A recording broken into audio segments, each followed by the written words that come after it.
أعوذ بالله من الشيطان الرجيم. بسم الله الرحمن الرحيم. ألف لام ميم. الله لا إله إلا هو الحي القيوم.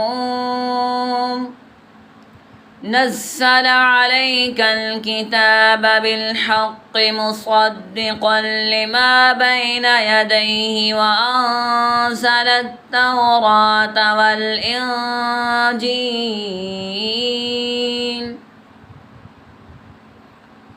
من قبل هدى للناس